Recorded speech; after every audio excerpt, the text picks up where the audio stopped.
జై శ్రీరామకృష్ణ.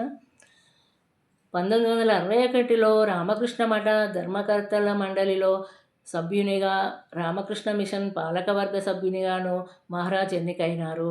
1962 గోల్పార్క్లోని institute of కల్చర్కు అధ్యక్షునిగా ఆయనను బదిలీ చేశారు. అక్కడ ఆయన గీత, ఉపనిషత్తుల ప్రవచనాల కార్యక్రమం కొనసాగించారు. ఆకాశవాణి ఆహ్వానంపై ఆయన అనేక ప్రసంగాలు చేశారు.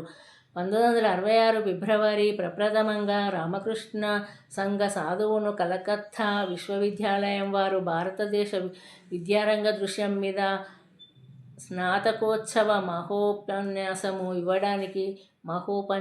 ఇవ్వడానికి ఆహ్వానించారు. 1967 జూన్లో బొంబాయిలోని టాటా ఇన్స్టిట్యూట్ ఆఫ్ సోషియల్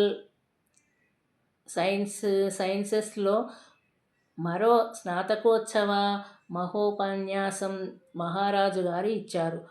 ఆనాటి ప్రసంగాంశము సామాజిక సేవలోని భారతీయ తాత్వికత. జై శ్రీరామకృష్ణ.